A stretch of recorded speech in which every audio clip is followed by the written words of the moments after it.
அனைவருக்கும் இனிய காலை வணக்கம். நீங்கள் இணைந்து கொண்டிருப்பது நியூஸ் பஸ்டின் காலை நேர பிரதான செய்திகளுடன். மலர்ந்திருக்கும் இந்த நாள் உங்கள் அனைவருக்கும் மகிழ்ச்சி பொங்கும் நாளாக அமைய வேண்டும் என இறைவனை பிரார்த்தித்துக் கொண்டு இன்றைய விரிவான செய்திகளுக்கு செல்லும் முன்னர் முதலில் தலைப்புச் செய்திகள்.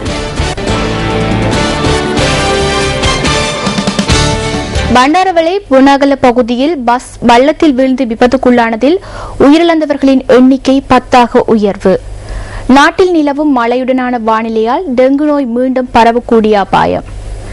நெல்லை அரிசியாக்கி மீண்டும் ஒப்படைக்காத 60க்கும் அதிகமான ஆலை உரிமையாளர்களுக்கு எதிராக வழக்கு தாக்கல்.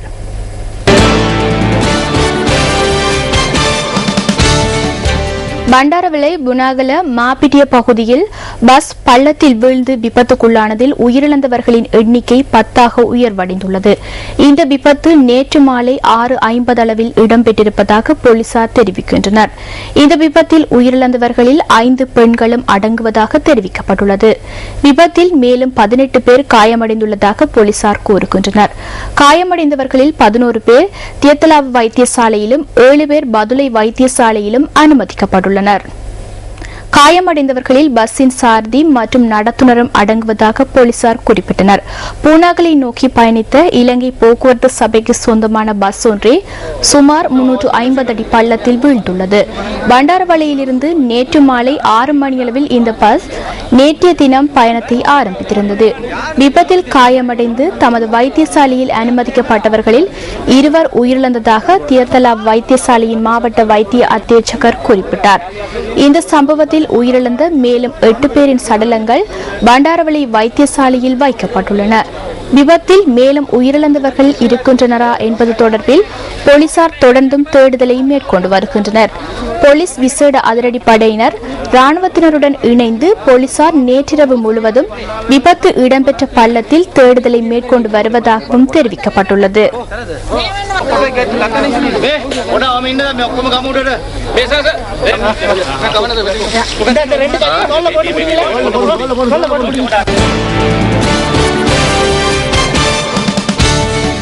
தேத்தகண்டிய கிராந்தூர்கோட்டை பதலையாயா பகுதியில் சிறிய ரக லொரி ஒன்று மரம் ஒன்றுடன் மோதியதில் 8 பேர் காயமடைந்துள்ளனர்.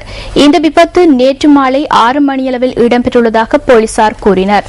காயமடைந்தவர்கள் வைத்தியசாலையில் அனுமதிக்கப்பட்டதை அடுத்து அவர்களில் ஒருவர் பதுளை வைத்தியசாலைக்கும் மற்றும் ஒருவர் கண்டி வைத்தியசாலைக்கும் மாற்றப்பட்டுள்ளார்.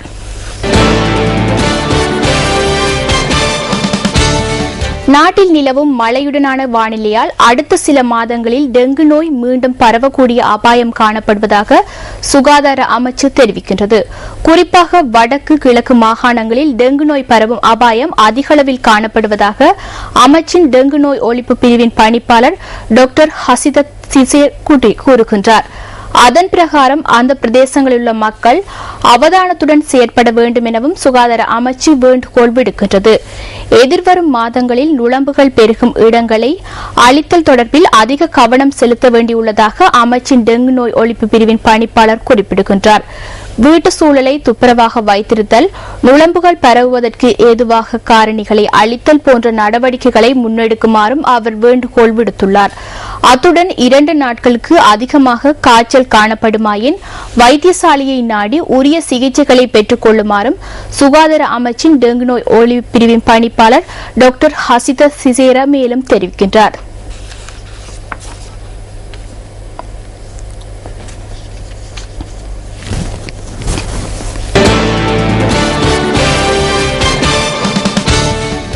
நெல்லை அரிசியாக்கி மீண்டும் ஒப்படைக்காத 60க்கும் அதிகமான ஆலை உரிமையாளர்களுக்கு எதிராக வழக்கு தாக்கல் செய்யப்பட்டுள்ளதாக நெட் சந்தைப்படுத்தல் சபை தெரிவிக்கின்றது. மூடப்படும் தருவாயில் இருந்த ஆலைகளின் உரிமையாளர்களை மீள வலுப்படுத்தும் நோக்கிலேயே அவர்களுக்கு நெல் விநியோகிக்கப்பட்டதாக சபையின் தலைவர் KP ஜெயசிங்க கூறுகின்றார். 100க்கும் அதிகமான ஆலை உரிமையாளர்களுக்கு நெல் விநியோகிக்கப்பட்டிருந்ததாக அவர் குறிப்பிடுகின்றார். எவ்வாறாயினும் 40க்கும் குறைவானவர்களே நெல்லை அரிசியாக்கி மீள ஒப்படைத்துள்ளதாக நெட் சந்தைப்படுத்தல் சபையின் தலைவர் சுட்டிக்காட்டுகின்றார். எனவே அரிசி ஆலை வழங்காத ஆலை உரிமையாளர்களுக்கு எதிராக சட்ட ரீதியான நடவடிக்கைகளை முன்னெடுக்க உள்ளதாகவும் அவர் தெரிவித்தார்.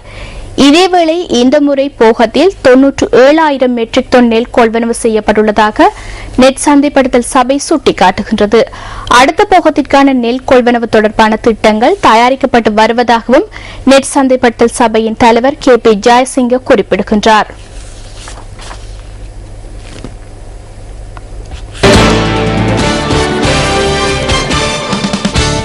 கொலன்னாவை உட்பட சில பகுதிகளில் இன்றைய தினம் 12 மணித்தியால நீர்வெட்டு அமுல்படுத்தப்படும் என அறிவிக்கப்பட்டுள்ளது. இன்று காலை 8 மணி முதல் இரவு 8 மணி வரை 12 மணித்தியாலத்திற்கு நீர் விநியோகம் தடைப்படும் என தேசிய நீர்வளங்கள் வடிகால் அமைப்பு சபை குறிப்பிடுகின்றது. இதன் பிரகாரம் கொலன்னாவை மாநகர சபை பிரதேசம் சேதாவத்தை மாதின்னாகொட வெள்ளம்பிட்டிய மொரகஸ் முல்ல ராஜகிரிய மற்றும் நாவல போன்ற பகுதிகளுக்கான நீர் விநியோகம் தடைப்படும் என அறிவிக்கப்பட்டுள்ளது. கொலன்னாவை நீர் சுத்திகரிப்பு நிலையத்திற்கான மின்சார விநியோகம் இடைநிறுத்தப்பட்டுள்ளமையே இதற்கு காரணமாக அமைந்துள்ளது என்று தேசிய நீர்வளங்கள் மற்றும் வடிகால் அமைப்பு சபை மேலும் சுட்டிக்காட்டியுள்ளது.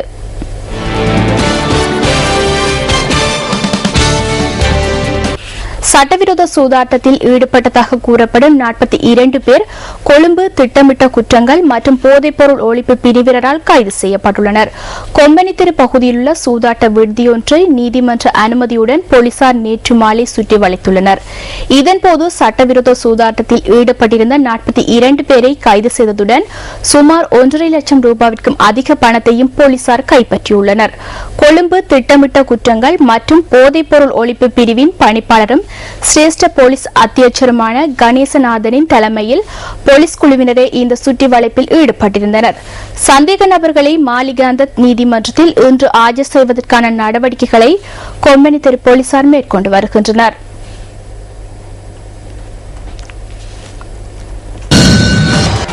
இலங்கை மத்திய வங்கி வெளியிட்ட நாணயமாற்று விகிதங்களை சுமந்து வரும் பிஸ்பஸ் தொகுப்பு அடுத்து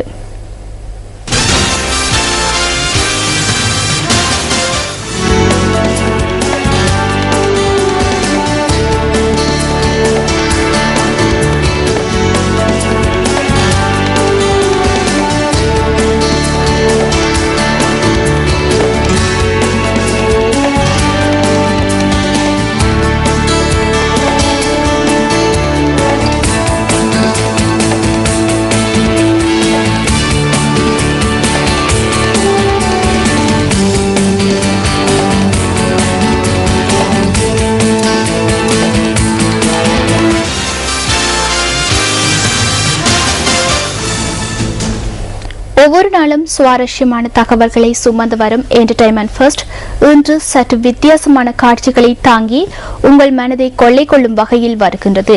தீபாவளி பண்டிகையை முன்னிட்டு பல்வேறு கலை கலாச்சார நிகழ்வுகள் நாடெங்கிலும் இடம்பெறுகின்றன. தமிழ் மக்களின் பாரம்பரியத்தினை பறைசாற்றும் கலை கலாச்சார விழா ஒன்று கண்டியில் நடைபெற்றது. ஊக்கமும் ஆக்கமும் கொண்ட மாணவர்களுக்கு தமது திறமைகளை வெளிக்கொணர்வதற்கு சிறந்த ஒரு களமாக மேடையொன்று கிட்டியுள்ளது. நமது கேமராக்களில் பதிவாகிய அவ்வாறான ஒரு காட்சி இன்றைய என்டர்டைன்மெண்ட் ஃபர்ஸ்டில் அடுத்து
இலங்கையின் அழகிய பகுதிகளுக்கு உங்களை அழைத்து செல்லும் டிஸ்கவர் ஸ்ரீலங்கா தொகுப்பு அடுத்து.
அந்த அழகிய காட்சிகளுடன் நியூஸ் பஸ்டின் காலை நேர பிரதான செய்திகள் நிறைவு பெறுகின்றன.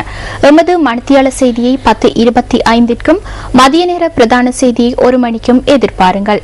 மலர்ந்திருக்கும் இந்த நாள் உங்கள் அனைவருக்கும் மகிழ்ச்சி பொங்கும் நாளாக அமைய வேண்டும் என மீண்டும் பிரார்த்தித்துக் கொண்டு விடைபெறுகின்றோம். வணக்கம்.